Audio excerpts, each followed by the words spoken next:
ओम नमो भगवते वासुदेवाय। आप सभी को पाप मोचनी एकादशी की हार्दिक शुभकामनाएं। चैत्र मास के कृष्ण पक्ष में आने वाली एकादशी का नाम है पाप मोचनी एकादशी। और आज की इस वीडियो में आप जानने वाले हैं एकादशी की तिथि और शुभ मुहूर्त के बारे में। एकादशी का व्रत कब रखा जाएगा, कब खोला जाएगा, एकादशी व्रत का पारणा यानी कि एकादशी व्रत खोलने का शुभ मुहूर्त कब से कब तक रहना है, इस व्रत में क्या खाना चाहिए क्या नहीं खाना चाहिए, व्रत का पारण किस वस्तु के सेवन से करना चाहिए। साथ ही आप जानेंगे पूजा विधि के बारे में और सुनेंगे पाप मोचनी एकादशी की व्रत कथा। अपने जीवन में हर कोई व्यक्ति जाने अनजाने में ही सही छोटे बड़े पाप जरूर करता है, जिसका प्रायश्चित भी समय रहते ही कर लेना चाहिए, नहीं तो नरक की यातना भुगतनी पड़ती है। इन्हीं सब पापों को क्षण भर में ही नाश करने वाली एकादशी है पाप मोचनी एकादशी।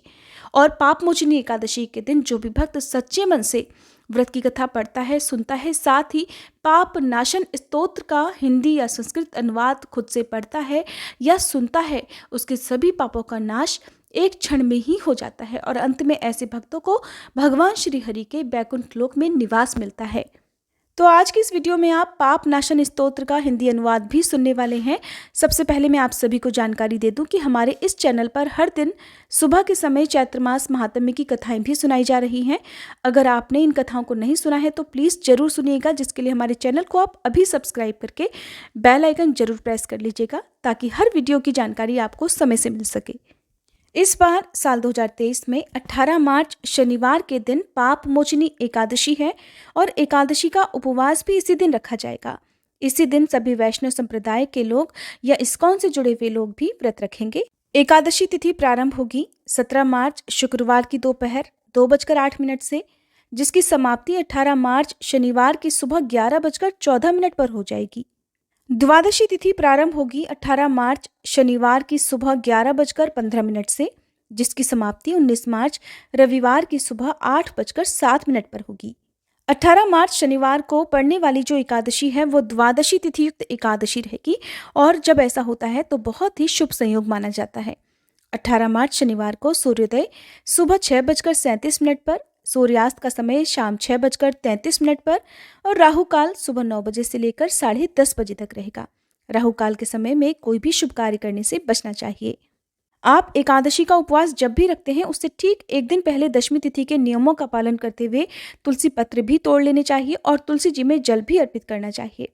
19 मार्च रविवार को द्वादशी तिथि के दिन सूर्योदय सुबह 6:36, सूर्यास्त का समय शाम 6:33 रहेगा और राहु काल शाम 4:30 बजे से लेकर 6 बजे तक रहने वाला है।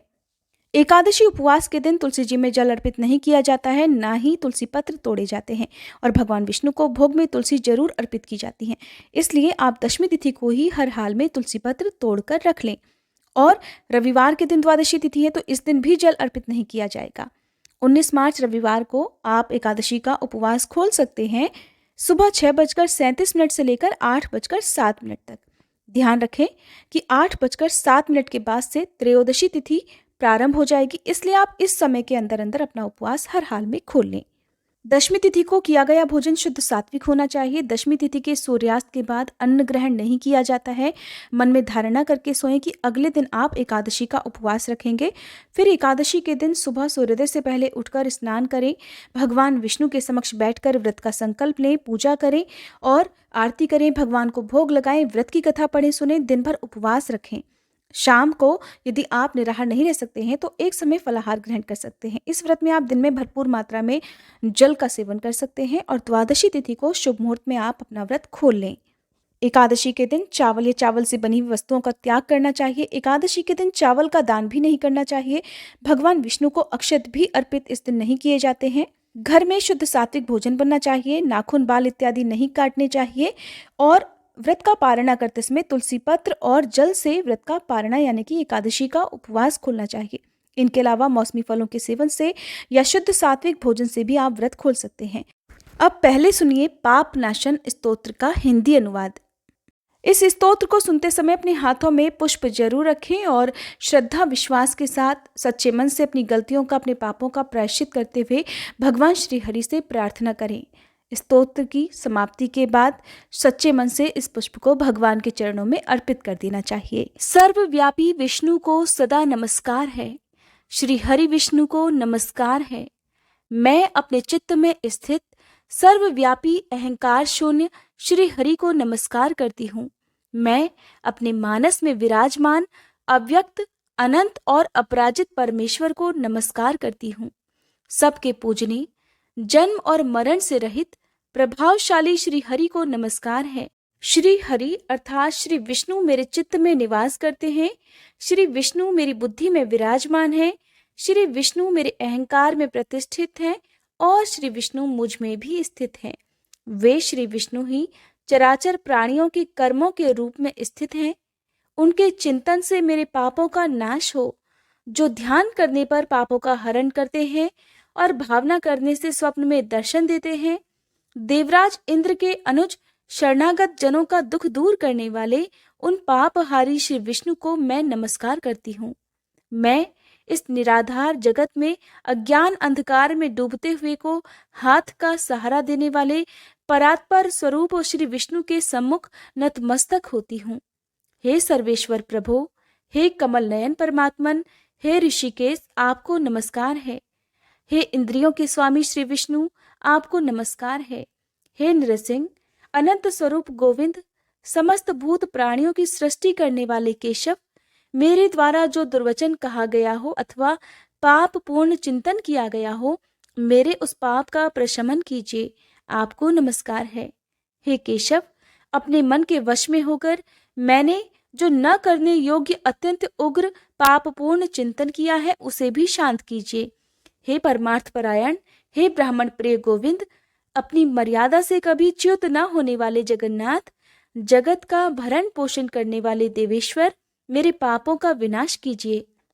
मैंने मध्याह्न, अपराह्न, सायंकाल और रात्रि के समय जानते हुए अथवा अनजाने में शरीर, मन और वाणी के द्वारा जो पाप किया हो, हे पुंडरीकाक्ष, हे ऋषिकेश, हे माधव, आपके इन तीनों नामों के उच्चारण से मेरे वे सब पाप क्षीण हो जाएं, नाश हो जाएं। हे कमल नयन, हे लक्ष्मीपते, हे इंद्रियों के स्वामी माधव, आज आप मेरे शरीर और वाणी द्वारा किए हुए पापों का हनन कीजिए। आज मैंने खाते, सोते, खड़े, चलते अथवा जागते हुए मन, वाणी और शरीर से जो भी नीच योनि और नरक की प्राप्ति कराने वाले सूक्ष्म अथवा स्थूल पाप किए हों, भगवान वासुदेव के नामोच्चारण से वे सब विनष्ट हो जाएं। जो परब्रह्म, परम धाम और परम पवित्र हैं, उन श्री विष्णु के संकीर्तन से मेरे सभी पाप नष्ट हो जाएं। जिसको प्राप्त होकर ज्ञानी जन पुनः लौटकर नहीं आते, जो गंध, स्पर्श आदि तन्मात्राओं से रहित हैं, श्री विष्णु का वह परम पद मेरे संपूर्ण पापों का शमन करे। जो भी मनुष्य पाप मोचनी एकादशी के दिन श्रद्धा पूर्वक इस स्तोत्र का पठन अथवा श्रवण करता है, वह शरीर, मन और वाणी जनित समस्त पापों से छूट जाता है और समस्त पाप ग्रहों से मुक्त होकर भगवान श्री हरि के परम पद को प्राप्त हो जाता है। अब रसपान कीजिए पाप मोचनी एकादशी की व्रत कथा का। पाप मोचनी एकादशी की महिमा के बारे में स्वयं भगवान श्री कृष्ण ने धर्मराज युधिष्ठिर को बताया था। उन्होंने व्रत की कथा सुनाते हुए कहा कि राजन, एक बार राजा मानधाता ने लोमश ऋषि से जब ये पूछा कि प्रभु ये बताइए कि मनुष्य जो जाने अनजाने में पाप कर्म करता है, उससे वो कैसे मुक्त हो सकता है। तब लोमश ऋषि ने उन्हें एक कथा सुनाई। उन्होंने बताया कि कैसे चैत्ररथ नामक सुंदर वन में च्यवन ऋषि के पुत्र मेधावी ऋषि तपस्या में लीन थे। तभी वहां मंजुघोषा नाम की एक अप्सरा आई, जो ऋषि पर मोहित हो गई और उन्हें अपनी ओर आकर्षित करने का प्रयास करने लगी। उसी समय कामदेव भी वहां से गुजर रहे थे।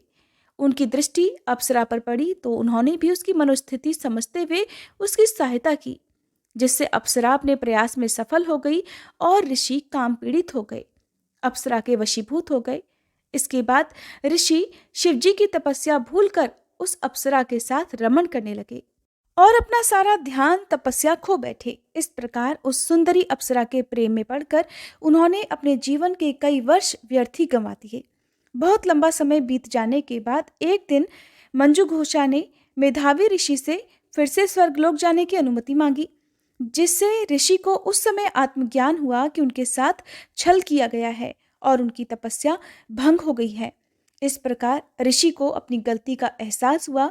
ये सब जानकर ऋषि अत्यंत क्रोधित हो उठे और उन्होंने क्रोध के मारे मंजू घोषा को बदसूरत और पिशाचिनी बन जाने का श्राप दे दिया। इस प्रकार अपना सुंदर रूप खोकर वह अप्सरा अब अपनी गलती का प्रायश्चित करने लगी। उसे अपनी गलती पर पश्चाताप हो रहा था। तब वह ऋषि के चरणों में गिर गई और क्षमा मांगने लगी। कई प्रयासों के बाद ऋषि ने अपना क्रोध त्याग कर उसे चैत्र मास के कृष्ण पक्ष की एकादशी के दिन आने वाले इस व्रत के बारे में बताते हुए कहा कि अगर तुम अनुष्ठानों का पालन कर पूरे विधि विधान से इस व्रत को रखोगी तब तुम्हें श्राप से भी मुक्ति मिल जाएगी।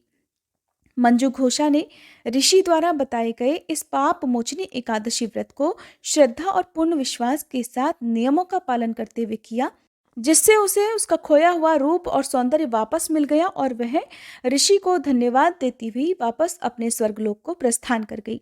इस घटना के बाद मेधावी ऋषि अपने पिताजी के आश्रम में गए और सारी घटना को उन्हें विस्तार पूर्वक बताया। इस पर उनके पिता च्यवन ऋषि ने कहा कि पुत्र, ये तो तुमने बहुत बड़ी गलती की है, जिससे कि आज तुम भी इस पाप के भागीदार बन चुके हो। इसलिए तुम्हें भी यह पाप मोचनी एकादशी का व्रत अवश्य ही करना चाहिए। तब मेधावी ऋषि ने भी श्रद्धा, विश्वास और नियमों का पालन करते हुए इस व्रत को रखा, जिसके पुण्य प्रताप से वह ऋषि भी पाप मुक्त होकर अंत में वैकुंठ लोक को चले गए। पाप मोचनी एकादशी का व्रत सभी एकादशी व्रतों में उत्तम माना गया है। इस एक एकादशी उपवास को रखने से सैकड़ों किए गए हवनों के समान फल की प्राप्ति होती है। एकादशी के दिन सूर्योदय से पहले उठकर स्नान आदि से निवृत्त होकर व्रत रखने का संकल्प लेना चाहिए। फिर भगवान विष्णु का पूजन करते हुए हो सके तो अन्न और जल दोनों का ही त्याग करने का संकल्प लेकर व्रत प्रारंभ करें। यदि अन्न और जल त्याग करने की समर्थ नहीं हो तो ऐसे में आप केवल अन्न का त्याग करने का संकल्प ले सकते हैं और इस व्रत को जल और फल दोनों के साथ ही रख सकते हैं।